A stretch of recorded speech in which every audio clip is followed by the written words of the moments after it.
Hello friends, कैसे हैं आप सभी। आई होप आप सभी अच्छे होंगे। फ्रेंड्स, आज हम इस वीडियो में बात करने वाले हैं हिंदी की बोलियां एवं उनके क्षेत्र भाग 2।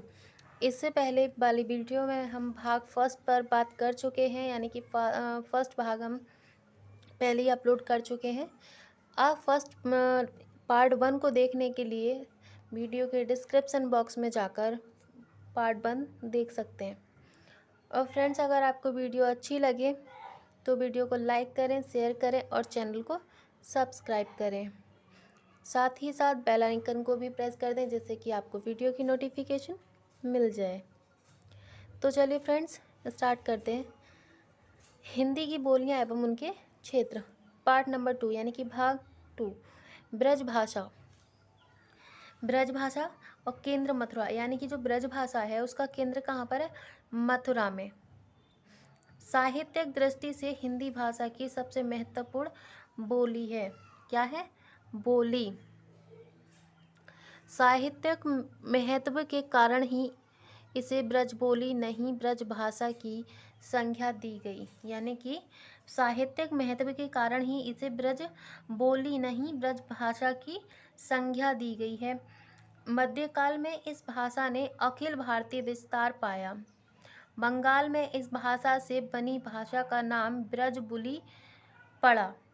आधुनिक काल तक इस भाषा में साहित्य सर्जन होता रहा, पर परिस्थितियां ऐसी बनी कि ब्रजभाषा साहित्यिक सिंहासन से उतार दी गई और उसका स्थान खड़ी बोली ने ले लिया। आज जहाँ तक हम सभी लोग हिंदी भाषा का यूज़ करते हैं, उसमें ज़्यादा से ज़्यादा खड़ी बोली बोली जाती है। आज भी हम खड़ी बोली का यूज़ करते हैं, यानी कि सबसे ज़्यादा बोली जाने वाली भाषा ही खड़ी बोली है। यह मुख्य तौर पर धार्मिक भाषा है, जिसमें भक्ति काल और रीति काल में अनेक ग्रंथों की रचना की गई। जैसे कि हमने हिंदी के बारे में पढ़ा था high school, inter, 9th 10th में, 11th में, तो उसमें भी हमने पढ़ा था कि रीति काल में कौन सी भाषा का प्रयोग किया गया और भक्ति काल में ब्रज भाषा, और इसमें ज़्यादा से ज़्यादा भक्ति काल और रीति काल का ही प्रयोग किया गया, क्योंकि इसमें बहुत सारे अनेक ग्रंथ लिखे गए। से ब्रज भाषा के अन्य नाम उन्हें क्या कहते हैं? अंतर्वेदी। ब्रज भाषा के जो अलग और नाम है उन्हें क्या है? अंतर्वेदी, माथुरी या नाग भाषा भी कहा गया।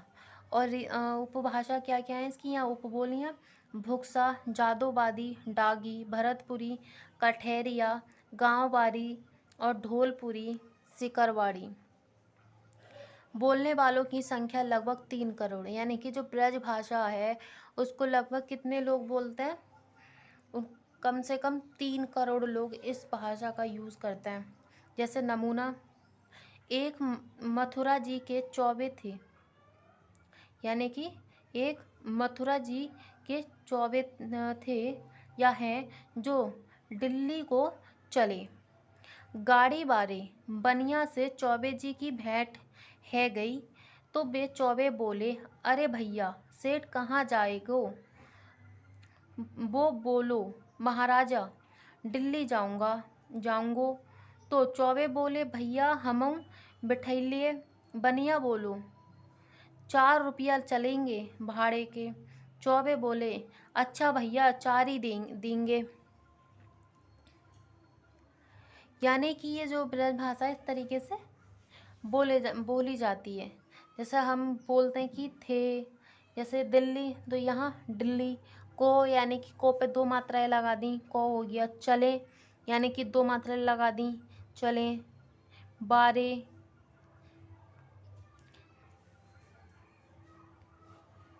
तो इस तरीके से ये ब्रज भाषा का यूज़ किया जाता है, जिससे लगभग 3 करोड़ लोग बोलते हैं। केंद्र भी बताया ही था हमने, मथुरा, और बोलने वालों की संख्या 3 करोड़। साहित्य क्या है इसका? कृष्ण भक्ति काव्य की एकमात्र लगभग सारा रीतिकाल साहित्य। भक्ति काल का कृष्ण श्रेय साहित्य अधिकतर ब्रज भाषा में ही लाई गई है या लिखवाई गई है। ब्रज भाषा ब्रज बोली कही जाती है। यानी कि जो कृष्ण भक्ति काल है, भक्ति काव्य है, ये कृष्ण जी के बारे में इसमें लिखा गया है, तो ये कौन सी भाषा में लिखिएगा? ब्रज भाषा में। ब्रजभाषा में लिखे गए कुछ प्रमुख ग्रंथ व उनके कवि जैसे सूरदास, सुरसागर, ब्रह्मर गीत, सुरसागर की ही भाग, सुरसावली, साहित्य लहरी, नल दमयंती, ये ब्रजभाषा में लिखे गए हैं। अब हैं, ये तो लिखे गए थे सूरदास द्वारा। अब है तुलसीदास द्वारा लिखे गए प्रमुख ग्रंथ जैसे कवितावली, विनय पत्रिका, श्री कृष्ण गीतावली, गीतावली, रसखान के ग्रंथ, प्रेम वाटिका, सुजान रसखान। यानी कि अब किसके द्वारा लिखे गए? रसखान के द्वारा। रसखान ग्रंथ हैं इनके प्रेम वाटिका और सुजान रसखान। रहीम द्वारा लिखित ग्रंथ हैं रहीम दोहावली, नगर शोभा, श्रृंगार सौरठा, मदनाष्टक, बरवे नायिका भेद। केशवदास के द्वारा केशवदास के ग्रंथ रसिक प्रिया, कवि प्रिया और नखशिख। केशव के ग्रंथ राज, रामचंद्रिका, वीर सिंह देव चरित, रतन बापनी, विज्ञान गीता, जहांगीर काव्य के प्रेत। बिहारी के ग्रंथ तो इनका है बिहारी सतसई। घनानंद जी के ग्रंथ हैं घनानंद रीतिकाल की अंतिम काव्य धारा, रीति मुक्त अग्रण कवि हैं। इनके प्रमुख ग्रंथ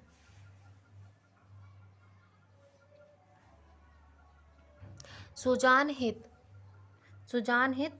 सुजान सागर और विरह लीला।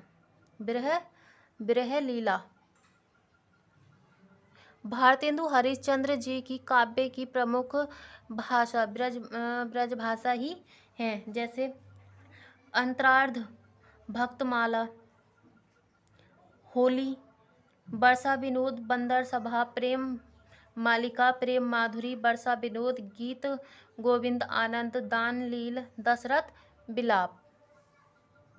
आगे हम बात करेंगे कन्नौजी भाषा की। इसका केंद्र है फर्रुखाबाद।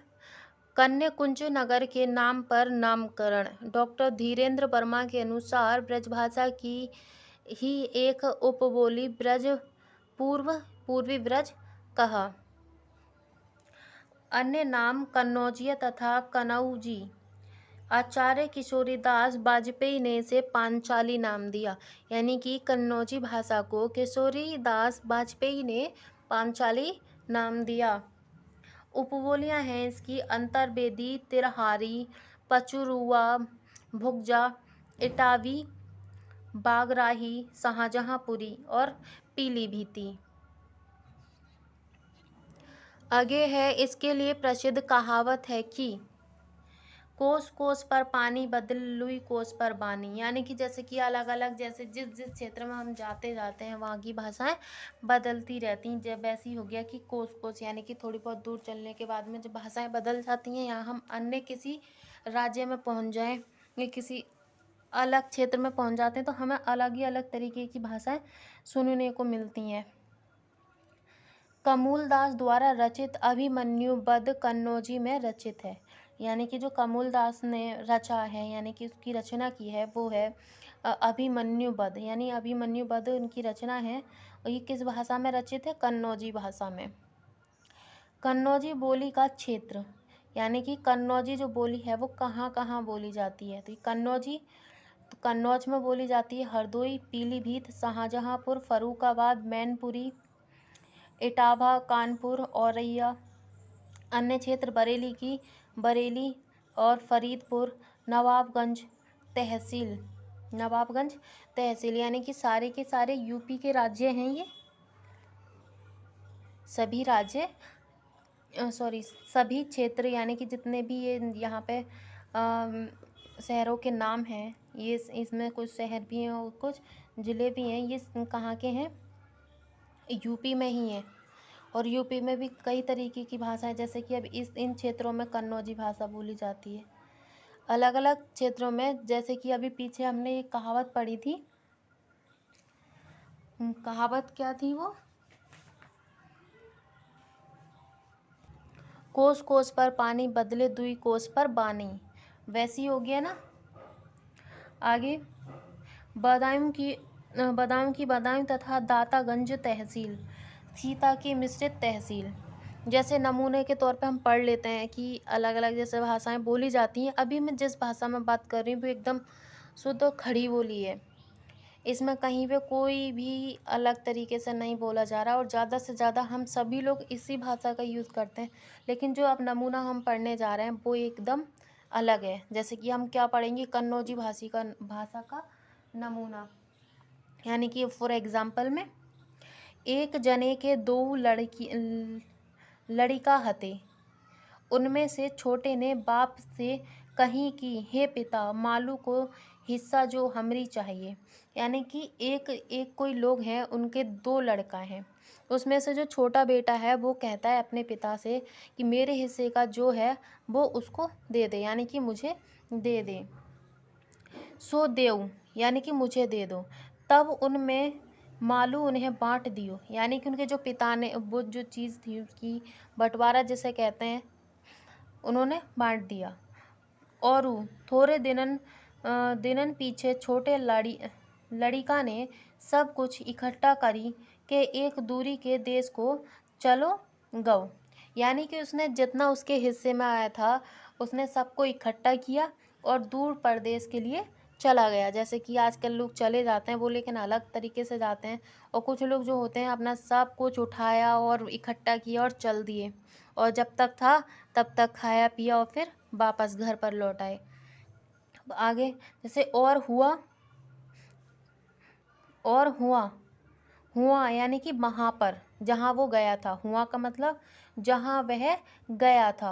हुआ अपनी मालू बुरे चलन में उड़ायो, यानी कि वहाँ जहाँ पे वो गया था उसने अपनी जितनी धन दौलत यानी कि जितने भी वो चीज़ें लेके गया था अपने हिस्से की चीज़ें, तो उसने क्या करा कि बुरे चलन में उड़ायो। उसने अपने बुरे चलन यानी कि जो चाल चलन थे उसके इधर उधर के उसमें सारा का सारा धन उड़ा दिया।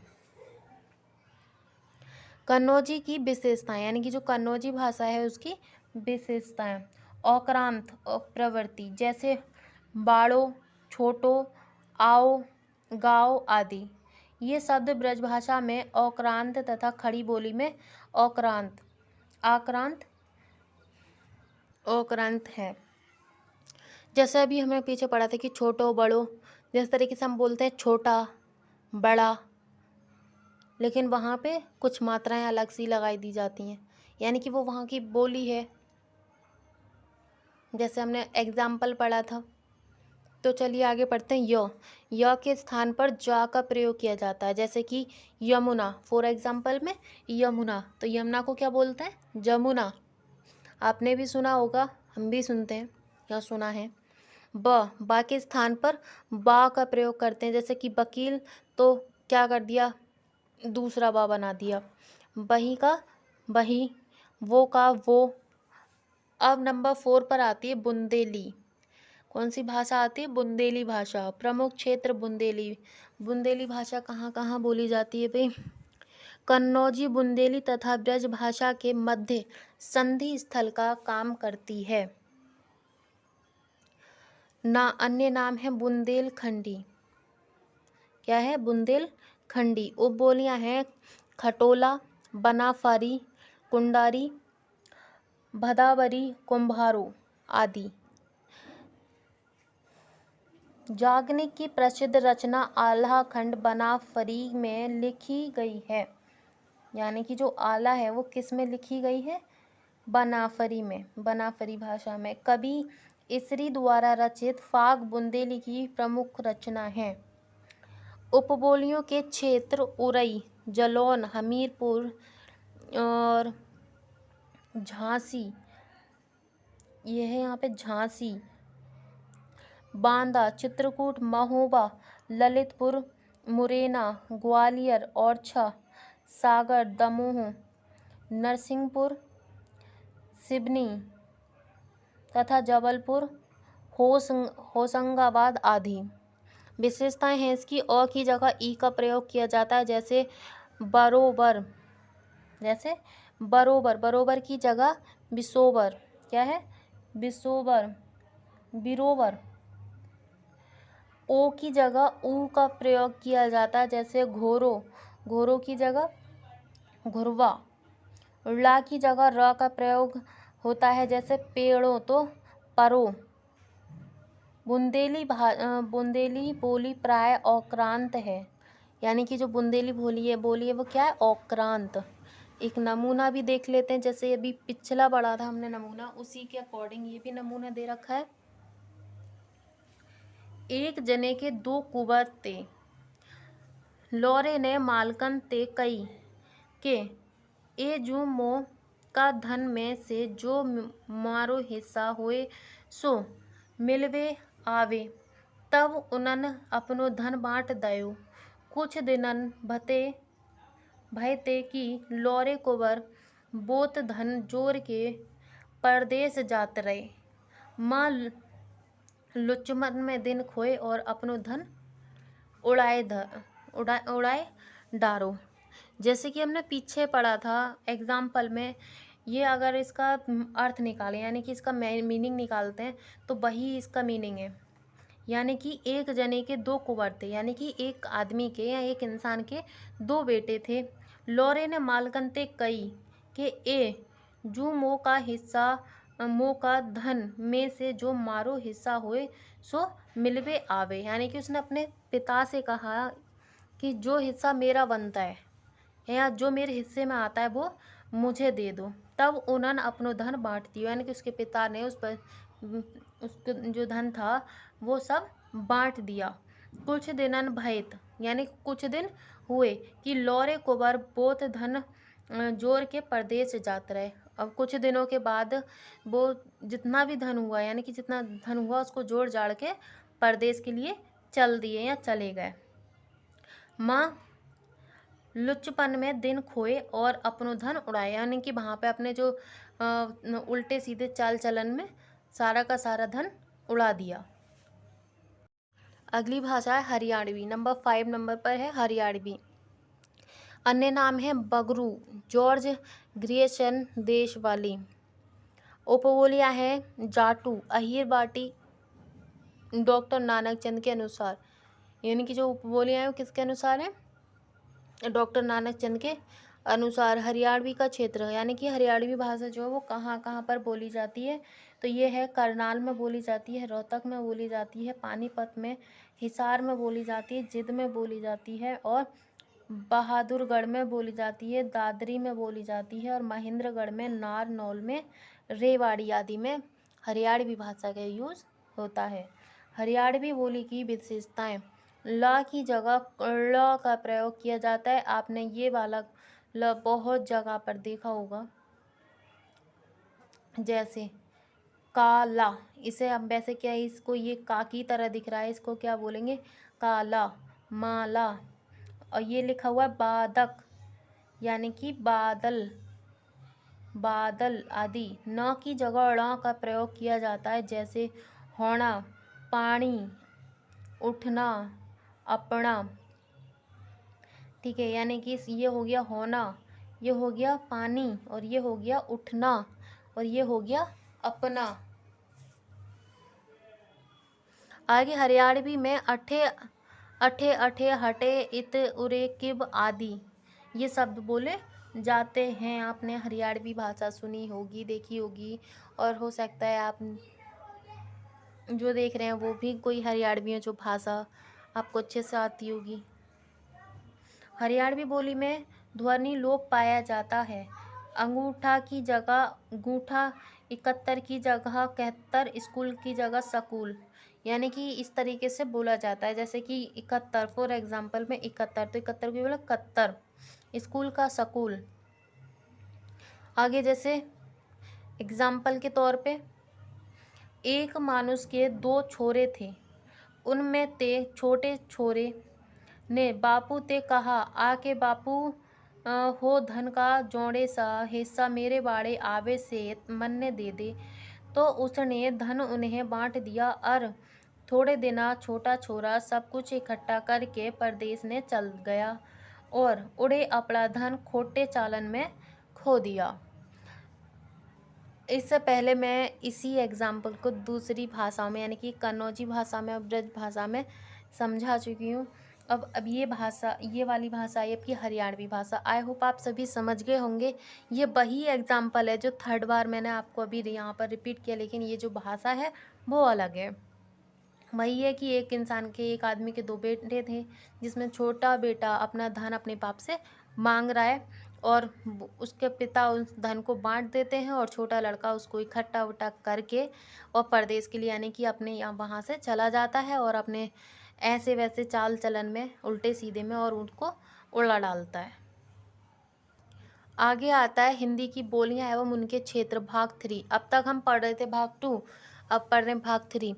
पूर्वी हिंदी उपभाषा वर्ग की बोलियां। पूर्वी हिंदी का विकास अर्धमगधी उप अपभ्रंश से हुआ। अवधी बघेली छत्तीसगढ़ी इसकी प्रमुख बोलियां हैं। अवधी अवध शब्द की व्युत्पत्ति अयोध्या से हुई, यानी कि जो अवधी भाषा है उसकी उत्पत्ति कहाँ से हुई थी? अयोध्या से। इसका एक नाम कौशल भी है। तुलसीदास जी ने रामचरितमानस में अयोध्या को अवधपुरी कहा, यानी कि रामचरित किसके द्वारा रचित है? तुलसीदास जी के द्वारा। अन्य नाम क्या है इसके? कौशली, बैसवाड़ी अथवा उत्तरखंडी। उपबोलियां हैं इसकी मिर्जापुरी, बनौधी, पश्चिमी जौनपुर, बैसवाड़ी, उन्नाव एवं रायबरेली के बीच की, जोहला, गहोरा, जूडर आदि। अवधी बोली के क्षेत्र कहाँ? उत्तर प्रदेश के 19 जिलों में प्रमुख रूप से बोली जाती है। अवधी जो भाषा है कितने जिलों में बोली जाती है? 19 जिलों में। उत्तर प्रदेश के 19 जिलों में प्रमुख रूप से बोली जाती है। ये जिले हैं सुल्तानपुर, अमेठी, बाराबंकी, प्रतापगढ़, प्रयागराज, कौशाम्बी, फतेहपुर, रायबरेली, उन्नाव, लखनऊ, हरदोई, सीतापुर, लखीमपुर खीरी, बहराइच, श्रावस्ती, बलरामपुर, गोंडा, अयोध्या व अम्बेडकर नगर। इनके अलावा ये बोली जाती जौनपुर, मिर्जापुर, कानपुर, शाहजहाँपुर, आजमगढ़, सिद्धार्थनगर, बस्ती और बांदा के कुछ क्षेत्रों में भी ये भाषा बोली जाती है।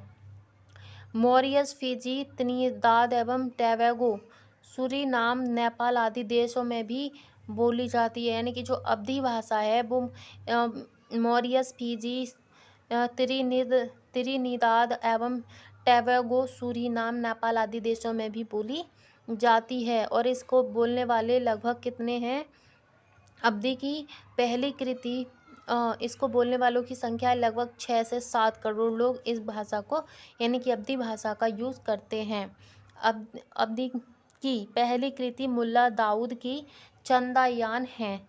तुलसीदास जी कृत रामचरितमानस 1931 ईस्वी की भाषा में अवधी है। मलिक मोहम्मद जैसी मलिक महमूद जैसी द्वारा रचित पद्मावत भी अवधी भाषा में ही लिखी। अवधी के रचनाकार हैं यानी कि अन्य रचनाकार नरोत्तम दास, इन्होंने रचा सुदामा चरित, कुतुबन, मृगावती, उस्मान चित्रावली, द्वारकानाथ प्रसाद, कृष्णयान आदि। अवधी की विशेषताएं हैं कर्ता के साथ ने का प्रयोग नहीं होता, जैसे ण के स्थान पर ना का प्रयोग, जैसे चरण तो चरण, ए के स्थान पर ए का उच्चारण ऐ, औ का उच्चारण औ, अल्प प्राण ध्वनि की जगह महाप्राण। नमूना फ्रेंड देखिए, आप यहाँ देख रहे हैं नमूना, मैंने यहाँ पे आगे नमूना नहीं दिया है क्योंकि हमने जो भाषा पिछले जो एग्जाम्पल पढ़े थे उसी एग्जाम्पल के तौर पे वही एग्जाम्पल यहाँ पे दे रखा था, इसलिए मैंने यहाँ पे नमूना यानी कि वो एग्जाम्पल नोट नहीं किया। बघेली बोली, बघेली यानी कि बघेली राजपूत के नाम पर क्षेत्र का नाम है बघेलखंड। अन्य नाम है टिवाई, बघेलखंडी और रिमही। उपबोलियां हैं पावरी, ओझी। मध्य प्रदेश के 7 जिले रीवा, सतना, सीधी, रिंगरौली, सहडौल, उमरिया एवं अनूपपुर एवं छत्तीसगढ़ के बिलासपुर गांव में कोरिया जिले में ये बोली जाती है। बोलने वालों की संख्या है लगभग 27 से 28 लाख। ठीक, आगे आते हैं। अन्य नाम है इसके बालाघाट में खलहाटी अथवा गलौठी पूर्वी संभलपुर में लारिया। उपबोलियाँ सुरगुजरिया, कलंका तथा भुलिया। उड़िया लिपि, इसकी जो लिपि है वो कौन सी लिपि है? उड़िया लिपि। सतनामी, कांकेरी, बिलासपुरी तथा हल्बी। क्षेत्र हैं इसके रायपुर, बिलासपुर, संबलपुर, कांकर, नंदगांव और बालाघाट, बस्तर आदि। ये इतने क्षेत्रों में बोली जाती है। अब पढ़ेंगे हम हिंदी की बोलियां एवं उनके क्षेत्र, भाग नंबर 4 यानी कि पार्ट 4 पढ़ेंगे। बिहारी हिंदी भाषा वर्ग की बोलियां। बिहारी हिंदी मगधी अपभ्रंश से विकसित है। नामकरण इसका जॉर्ज ग्रियर्सन द्वारा, यानी कि जिसका नामकरण किया था जॉर्ज ग्रियर्सन ने। बिहारी हिंदी के अंतर्गत 3 बोलियां आती हैं, जैसे भोजपुरी, मगही और मैथिली। भोजपुरी बोली। बिहार के भोजपुर, वर्तमान में भोजपुर जिला मुख्यालय आरा नामक कस्बे के आधार पर इसका नामकरण रेमंड द्वारा किया गया। बही खातों में महाजनी लिपि का प्रयोग होता है। बही खातों में जो प्रयोग होता है कौन सी लिपि का होता है? महाजनी लिपि का। हिंदी की सबसे अधिक जनसंख्या लगभग 10 से 11 करोड़ द्वारा बोली जाती है, यानी कि जो भोजपुरी बोली है वो कितने लोगों द्वारा बोली जाती है? 10 से 11 करोड़ लोगों के द्वारा। अन्य नाम इसका है पूर्वी। उपबोलियां नागपुरिया, मगेसी, सोनपुरी, छपरिया, सारण और गोरखपुरी। भोजपुरी का क्षेत्र है बिहार, बक्सर, सारण, सिवान, गोपालगंज, पूर्वी चंपारण, पश्चिम चंपारण, वैशाली, भोजपुर, रोहतास, बक्सर, भभुआ, यहाँ भभुआ। और है उत्तर प्रदेश में कहाँ कहाँ बोली जाती है? बलिया, वाराणसी, चंदौली, गोरखपुर, सावरिया, महाराजगंज, गाजीपुर, मिर्जापुर, मऊ व पूर्वांचल के अन्य कई भागों में बोली जाती है। झारखंड में पालमू जिला, गढ़वा जिला। नेपाल, यानी कि नेपाल में रोहतहट, बारा, वीरगंज, चितवन, नवल परासी, रूपंदेही, कपिलवस्तु व परसा। अन्य देश हैं सूरीनाम, गुयाना, त्रिनाद और टोबैगो, फिजी व मॉरिशस। लगभग 5.3% लोग इसको यूज़ करते हैं, यानी कि बोलते हैं। भिखारी ठाकुर नामक विदेशिया को भोजपुरी का शेक्सपियर कहा जाता है। भोजपुरी का सिनेमा भी काफ़ी प्रचलित है। मगही बोली मुख्य केंद्र है इसका गया या पटना। अब हम आते हैं मगही बोली पर। कौन सी? मगही बोली। इसका जो केंद्र कहाँ पर है? गया, पटना में। मगधी अथवा मगध शब्द के विकसित गोपीचंद तथा लौरिक प्रमुख लोक साहित्य उपबोलियाँ इसकी कुंडमाली, खोटाली, 5 परगानियाँ आदि। प्रमुख क्षेत्र है इसका गया, पटना, राजगीर, नालंदा, जहानाबाद, अरवल, नवादा, शेखपुरा, लखीसराय, जमुई, मुंगेर, औरंगाबाद आदि। प्रमुख साहित्य है मगही कहावत, डॉक्टर उमाशंकर भट्टाचार्य 1919 में। मगही रामायण घमंडी दास, यानी कि मगही रामायण जो थी घमंडी दास ने लिखी। गौतम महाकाव्य योगेश्वर प्रसाद सिंह ने। और बोले जाने वालों की संख्या है लगभग 3 करोड़। 3 करोड़ लोग मगही भाषा का यूज़ करते हैं। मैथिली बोली नामकरण हुआ था इसका 1801 ईस्वी में कॉल बुक द्वारा। संविधान की 8वीं अनुसूची में 72वां संविधान संशोधन 2003 द्वारा शामिल हिंदी की इकलौती बोली है, यानी कि मैथिली बोली को 2003 में संविधान अनुसूची में, और वो संविधान था 92वां संविधान संशोधन, तब मैथिली बोली को शामिल किया गया। बिहार की राजकीय भाषा, बिहार की मैथिली बोली है, बिहार की भाषा है, राजकीय भाषा। तिरहुता मैथिली क्षार बेदिही लिपि में लिखी जाती है। बोलने वालों की संख्या लगभग 8 से 9 करोड़। प्रमुख क्षेत्र हैं इसके दरभंगा, मधुबनी, सीतामढ़ी, समस्तीपुर, मुंगेर, मुजफ्फरपुर, बेगूसराय, पूर्णिया, कटिहार, किशनगंज, शिवहर, भागलपुर, मधेपुरा, अरसिया, सुपौल, वैशाली, सरहसा, रांची, जमशेदपुर, धनबाद और देवघर। नेपाल के धनुषा, सिरहा, सुनसारी और मोहतरी समेत लगभग 8 जिलों में भी बोली जाती है।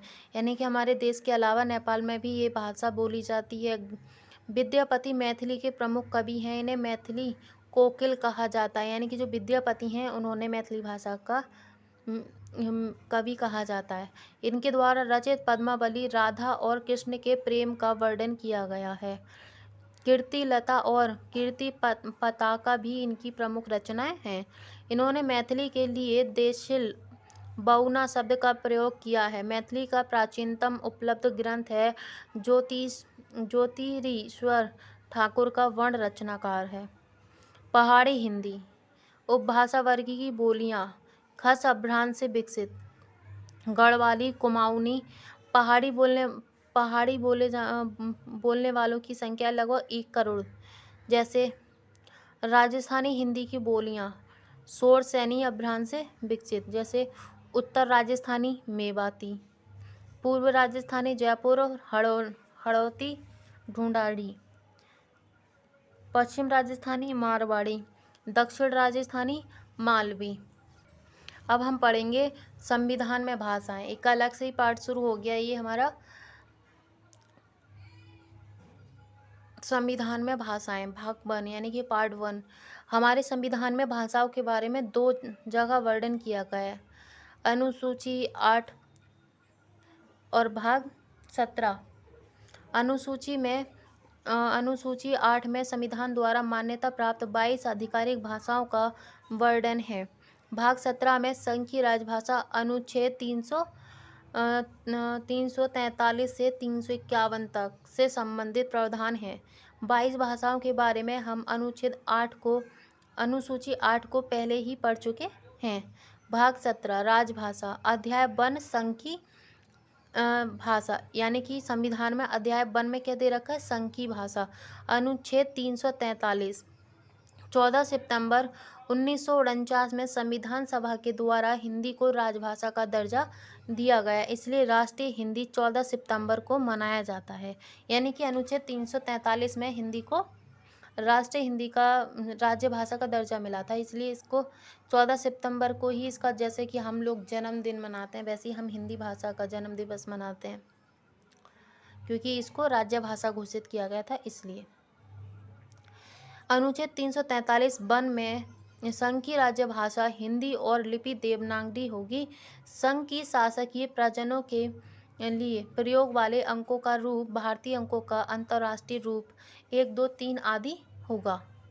अनुच्छेद 343 सेकंड यानी कि 2 संविधान के लागू होने के पश्चात प्रारंभ के 15 वर्षों तक हिंदी के साथ साथ अंग्रेजी भी की राज्य भाषा के तौर पर प्रयोग की जाती रहेगी। संविधान लागू हुआ था 26 जनवरी 1950 से, यानी कि 15 वर्ष के बाद, मतलब कि 26 जनवरी 1965 तक अंग्रेजी भाषा का प्रयोग जारी रहा था। यानी कि 1965 तक ये भाषा बोली गई थी। इसको राज्य भाषा के रूप में आगे भी जारी रखने के लिए संसद द्वारा राज्य भाषा अधिनियम 1963 पारित किया गया, जो 3 जनवरी 1965 से लागू हुआ। इसके द्वारा 26 जनवरी 1965 के उपरांत या बाद में भी अंग्रेजी के साथ साथ भारत संघ की राज्य भाषा बनी रही।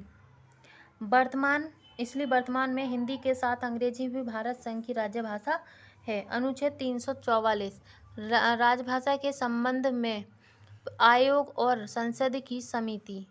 अनुच्छेद 344 ए राष्ट्रपति इस संविधान के प्रारंभ से 5 वर्ष की समाप्ति पर और तत्पश्चात ऐसे प्रारंभ से 10 वर्ष की समाप्ति पर आदेश द्वारा एक आयोग गठित करेगा, जो एक अध्यक्ष और 8वीं अनुसूची में निर्दिष्ट विभिन्न भाषाओं का प्रतिनिधित्व करने वाले ऐसे अन्य सदस्यों से मिलकर बनेगा जिनको राष्ट्रपति नियुक्त करे और आदेश में आयोग द्वारा अनुसरण की जाने वाली प्रक्रिया परिनिश्चित की जाएगी। अनुच्छेद 344(2) आयोग का यह कर्तव्य होगा कि वह राष्ट्रपति को संघ के राजकीय प्रयोजनों के लिए हिंदी भाषा के आधिकारिक प्रयोग, संघ के सभी या किन्हीं राजकीय प्रयोजनों के लिए अंग्रेजी भाषा के प्रयोग पर निर्बंधन। अनुच्छेद 348 में उल्लेखित सभी किन्हीं प्रयोजनों के लिए प्रयोग की जाने वाली भाषा या अंकों के रूप में संघ के किसी एक या अधिक विनिर्दिष्ट प्रयोजनों के लिए प्रयोग किए जाने वाले अंकों के रूप, संघ की राज्य भाषा तथा संघ और किसी राज्य के बीच या एक और दूसरे राज्य के बीच प्रांतीय की भाषा आदि उनके प्रयोग के संबंध में राष्ट्रपति द्वारा आयोग के निर्देशित किए गए किसी अन्य विषय के बारे में सिफारिश। अनुच्छेद 344(3) के अनुसार है खंड 2 के अधीन अपनी सिफारिशें करने में आयोग भारत की औद्योगिक, सांस्कृतिक और वैज्ञानिक उन्नति का और लोक सेवाओं का संबंध में अहिंदी भाषी क्षेत्र के व्यक्तियों के न्याय संगत दावों और हितों का सम्यक ध्यान रखेगा। अनुच्छेद 344(4) एक संसद समिति गठित की जाएगी जो 30 सदस्यों से मिलकर बनेगी, जिसमें 20 लोकसभा के सदस्य होंगे और 10 राज्यसभा के सदस्य होंगे, जो क्रमशः लोकसभा के सदस्यों और राज्यसभा के सदस्यों द्वारा अनुपातिक प्रतिनिधित्व अनुसार एकल संक्रमणीय मत द्वारा निर्वाचित होंगे। अनुच्छेद 344(5) के अनुसार समिति का यह कर्तव्य होगा कि वह गठित आयोग की सिफारिशों की परीक्षा करे और राष्ट्रपति को उन पर अपनी राय के बारे में प्रतिवेदन दे। अनुच्छेद 344(6) के अनुसार है राष्ट्रपति निर्दिष्ट प्रतिवेदन पर विचार करने के बाद उस संपूर्ण प्रतिवेदन के या उसके किसी भाग के अनुसार निर्देश दे सकेगा। भाग 17 अध्याय 2 यानी कि प्रादेशिक भाषाएं, रीजनल लैंग्वेज। अनुच्छेद 345 राज्य की भाषाएं या राज्य भाषाएं। किसी राज्य का विधानमंडल विधि द्वारा उस राज्य में प्रयोग होने वाली भाषाओं में किसी एक या अधिक भाषाओं को या हिंदी को उस राज्य के सभी या किन्हीं राजकीय प्रयोजनों के लिए प्रयोग की जाने वाली भाषा या भाषाओं के प्रारूप में अंगीकार कर सकेगा, परंतु जब तक राज्य का विधानमंडल विधि द्वारा अन्यथा उपबंध न करे तब तक राज्य के भीतर उन शासकीय प्रयोजनों के लिए अंग्रेजी भाषा का प्रयोग किया जाता रहेगा जिनके लिए उसका इस संविधान के प्रारंभ में ठीक पहले प्रयोग किया जा रहा था। उत्तर प्रदेश के अनुच्छेद 345 के तहत प्रथम राजभाषा हिंदी तथा द्वितीय राजभाषा उर्दू 1989 में चुना गया है। उत्तराखंड की प्रथम राजभाषा हिंदी, द्वितीय राजभाषा है संस्कृत और हिमाचल प्रदेश की प्रथम राजभाषा है हिंदी तथा द्वितीय भाषा है संस्कृत। फ्रेंड्स, अगर आपको वीडियो थोड़ी सी भी अच्छी लगे तो लाइक करें, शेयर करें और कमेंट करके ज़रूर बताएं कि आपको वीडियो कैसी लगी। फ्रेंड्स, एक वीडियो बनाने में काफ़ी टाइम लगता है, यानी कि काफ़ी मेहनत लगती है। तो फ्रेंड्स, मेहनत को ध्यान में रखते हुए वीडियो कम से कम आप लाइक तो कर ही सकते हैं। तो फ्रेंड्स, वीडियो को लाइक करें, शेयर करें और कमेंट करें और चैनल को सब्सक्राइब भी कर दें। आपके एक सब्सक्राइब से, आपके एक लाइक से हमें काफ़ी सपोर्ट मिलता है, जिससे हमें एक उत्साह पूर्वक ऐसा लगता है कि हाँ, हमें काम करना चाहिए आगे। तो फ्रेंड्स, प्लीज़ वीडियो को लाइक करें, शेयर करें, कमेंट करके बताएं कि आपको वीडियो कैसी लगी और चैनल को सब्सक्राइब भी कर दें। Thank you.